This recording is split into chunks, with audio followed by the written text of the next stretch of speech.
Good morning. So I got some feedback from a friend of mine with regards to the last video, and she said that it's dark. Um, and yes, it is, because I'm not going to put the lights on. It sort of defeats the purpose of me doing this naturally, um, and in my own time, because I actually don't have time during the day. It's got to be this time, like between sort of 4 and 5 in the morning, when I can do this video. If I turn the lights on in here, then I can't see the sun come up outside, so I don't want to miss that. Not for anything or anybody. That's my whole point of the video, and the message that I'm trying to share is, if you try to please other people, then you can often compromise things that are good for you. This morning I want to talk about a balanced lifestyle wheel that you can use, that I use as a tool for helping myself also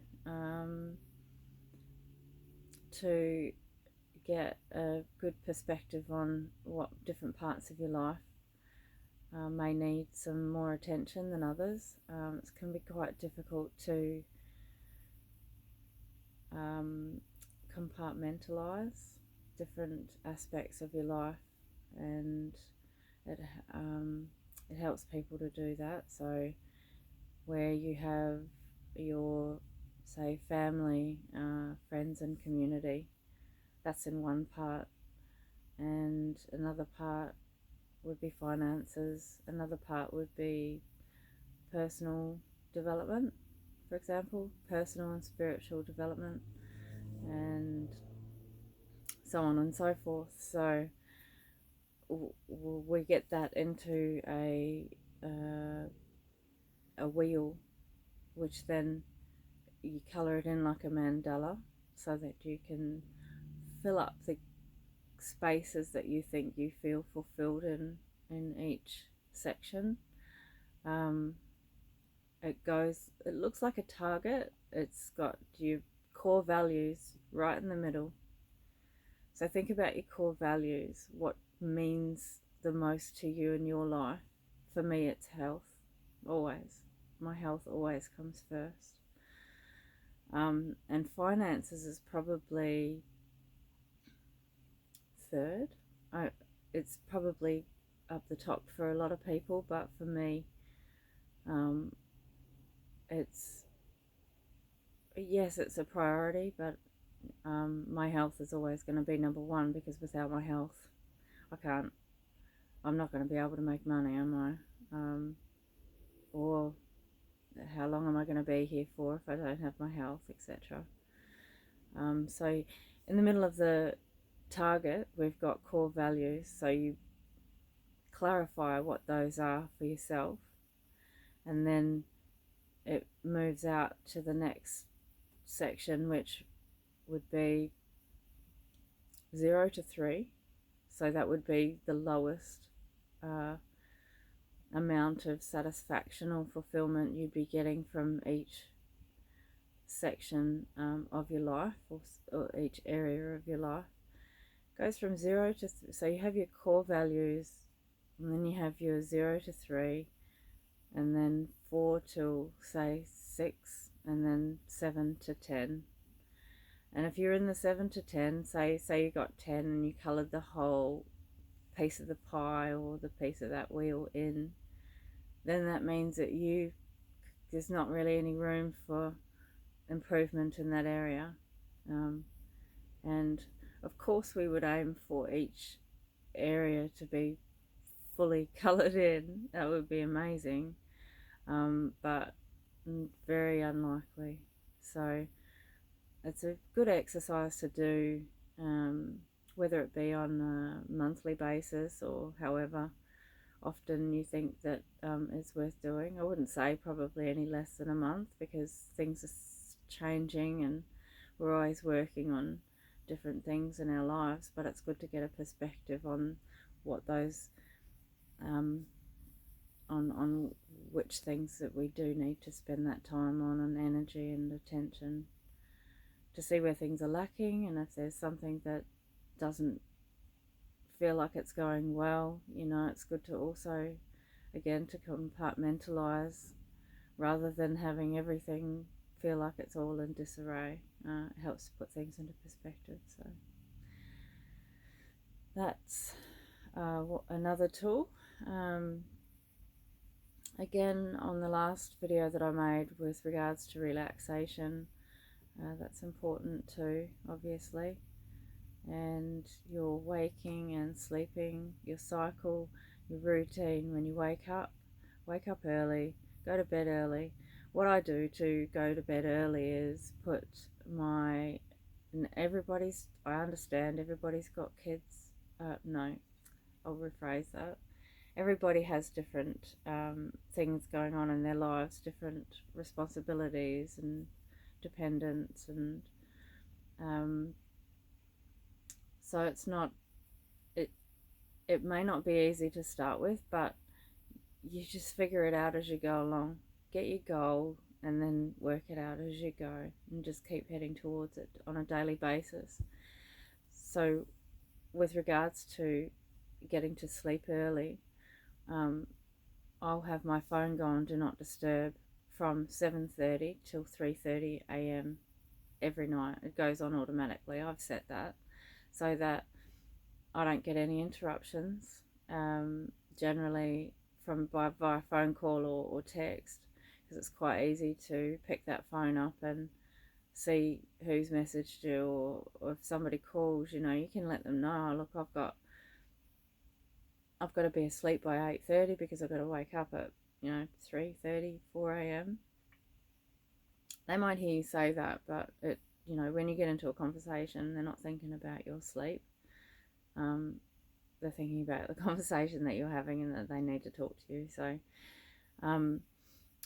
that's something to work on, I guess. And if you've got kids, maybe help work on getting them into a routine as well that fits with you, as best you can, with whatever else is going on in your life there.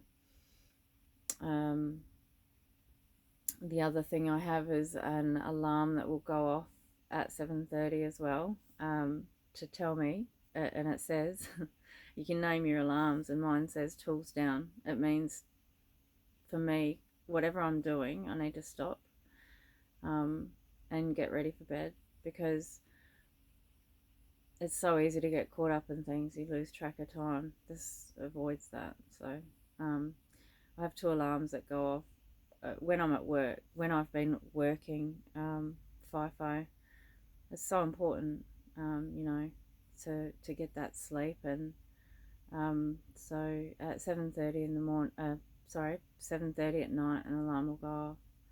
Tools down, and then 8 o'clock, if I'm not in bed, there's another alarm that goes off half an hour later, just in case I think to myself, I'll just finish whatever I'm doing, or and then you can lose track of time. So yeah, I've got 2 alarms that go off at night to let me know, stop what I'm doing, and then the other thing is you need to go to sleep. So I've done that for years, and it really is effective. Sometimes it can be annoying, but there's a reason for it being there, and again, it's my health and well-being is my number one priority, so that's fine. And with regards to family, time is important to structure that time for communicating with family, with your partner, with friends. Always make room for that, because without that, when no man is an island, so to speak. I spend a lot of time on my own, but it's very important to keep that communication with someone, at least once a day. I think some days I'll go without talking to a close friend of mine.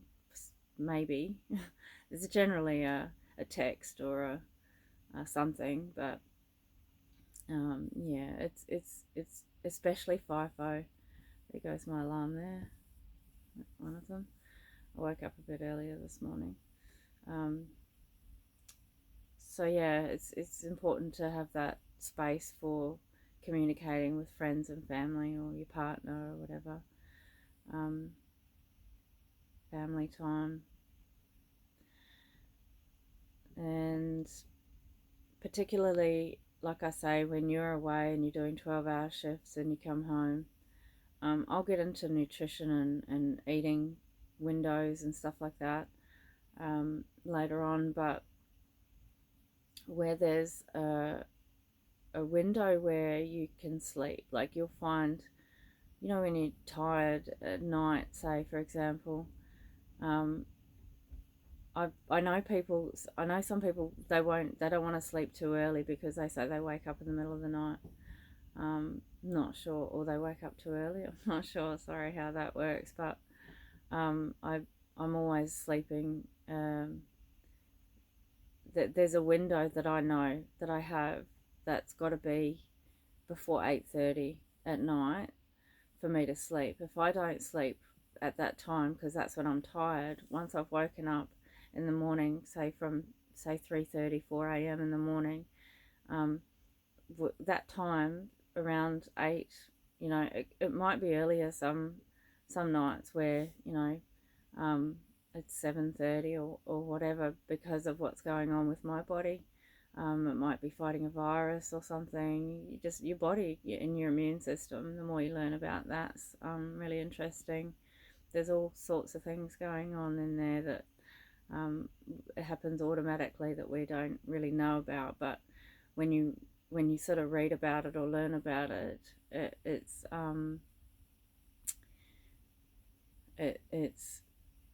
if you've got a headache or if you're not feeling right for some reason, you're tireder than what you would normally be. Um, yeah, your body's doing things, helping you. It's what your immune system is is doing something. Um, so on that note, with regards to that timing of your sleep window, work out what that is. When you're tired, make sure you sleep, and if you've got this routine, you'll get to know what that is. For me, if I don't sleep at 8:30 at night, I've got zero chance of having a really good night's sleep, because after that point, say from 8:30, 9 p.m., 9:30, um, that's outside of my sleeping window, and then it's going to take me a long time to get to sleep because I become overtired, um, and yeah, sleep quality goes, just, you don't get it. On sleep quality, a lot of people think that they get a better sleep because they have a few drinks before they go to sleep. That's actually, if you listen to Andrew Huberman, has a podcast. He's a neuroscientist and a professor, teaching at university. So you can look him up, Google him. He's got a lot of fantastic podcasts there with information on so many things that will help you to understand why you might not get the best sleep, or you think you're getting the best sleep, particularly with alcohol. That he'll give you the scientific explanation as to why that's not so.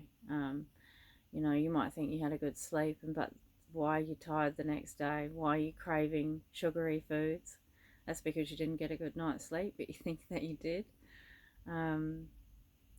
Yeah, so Andrew Huberman, check him out on YouTube, and also your eating windows. I'll talk about that another time, but you've got to really sort of start thinking about, if you're having trouble sleeping, you need to start thinking about the timing of when you're eating and what you're eating. So look, I'm not perfect. I know what works and what doesn't, and if I don't sleep, for example, last night I I ate something that was later at night. This is because I'm coming home a lot later than what I normally would, and it's just that's lack of discipline. Now and then I don't do the right thing as well. So nobody's perfect. We're all human, but it's really important, if you can, to not eat anything a couple of hours, at least 2 or 3 hours before you go to bed. To work that out, use chamomile tea. There are different ways of working around that. I'm at my 15-minute mark now, so I'm going to sign off and say, hope you have a wonderful day. Yes, my video is dark. I have prompts and everything for making proper videos. I've got a microphone as well. I'm not using any of that right now. This is the beginning of we'll see how it goes kind of thing. That can come later, but at the moment I'm working full time. This is the only time and space that I have to make these videos, but I'm starting now with what I have, what's convenient for me, because once I start setting up the backdrop and the tripod and the microphone and all that kind of stuff, that takes time that I don't really have at the moment. And again, the message that I'm trying to convey is that your health and well-being is what's most important. If I start doing things that I don't have time for, then I'm just loading on to an already busy schedule. So with that, take care of you, have a wonderful day, as I said, and look after you. Number one, listen to your body. Be conscious of what you eat. Keep well, keep hydrated, and be kind to one another. Be kind to yourself. See you in the next video.